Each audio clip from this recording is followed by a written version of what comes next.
John is a physician, and perhaps, I would not say it to a living soul, of course, perhaps that is one reason I do not get well faster. If a physician of high standing assures friends and relatives there was really nothing the matter with one but temporary nervous depression, a slight hysterical tendency, what is one to do? So, I take phosphates or phosphites and am absolutely forbidden to work until I am well again. But I disagree with their ideas. I believe that congenital work, with excitement and change, would do me good. But what is one to do? I wanted a room downstairs that opened on the piazza and had roses all over the windows, but John would not hear of it. Our room was the nursery first, and then playroom and gymnasium. The paper, I've never seen a worse paper in my life.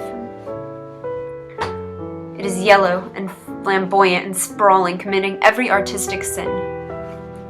The color is repellent, almost revolting. It is dull yet lurid orange in some places. No wonder the children hated it. I am glad my case is not serious. John knows how much I really suffer. He knows there is no reason to suffer. Of course, it is only nervousness. I meant to be such a help to John, such a real rest and comfort, and here I am, such a comparative burden already. All the day long, all I do is rest. But occasionally, I write sometimes, and that gives me great escape. Paper is so dreaded, it's terrible. This place is good for you. And really, dear, I don't care to renovate the house for just a 3-month rental. Then do let us go downstairs. There's such pretty rooms down there. You need to rest. There are things in that paper that nobody knows but me, or ever will. Behind that outside pattern, the dim shapes get clearer every day. It is always the same shape, only very numerous. And it is like a woman, stooping down and creeping around behind that pattern. I don't like it a bit.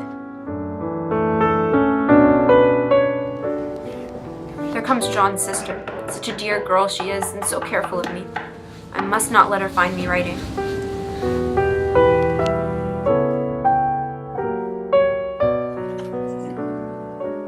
What is it, little girl? Don't go walking about like that. You'll get a cold. I'm really not kidding here. I wish you could just take me away. Oh, darling, our lease will be up in 3 weeks, and I can't see how to leave before. The repairs are not done at home, and I cannot possibly leave town just now. Of course, if you were in any danger, I could and would, but you really are better, dear. Whether you can see it or not, I'm a doctor, and I know you are gaining flesh and color. Your appetite is better. I really feel much easier about you. Can you not trust me as a physician when I tell you so?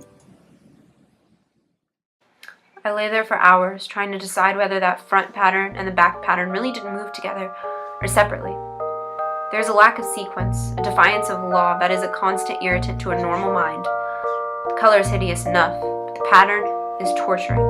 You think you have mastered it, but it turns a back somersault and there you are. It slaps you in the face, knocks you down, and tramples upon you.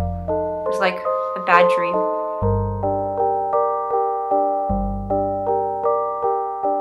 I have watched her sometimes, away off in the open country, creeping as fast as a cloud shadow in a high wind. And though I always see her, she may be able to creep faster than I can turn.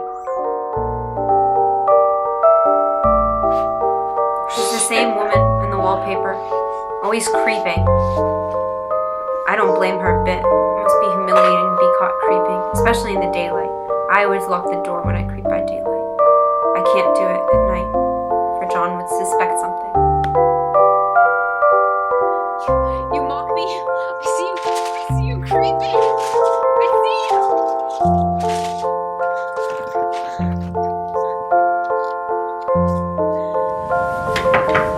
Give me an axe, Miss John dear, the key is under the plantain leaf. Open the door. It's under the plantain leaf, John. Open the door, my darling. Under the plantain leaf.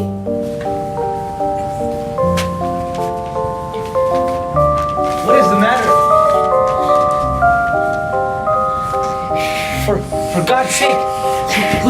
What are you doing?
I've got out at last, in spite of you and Jane.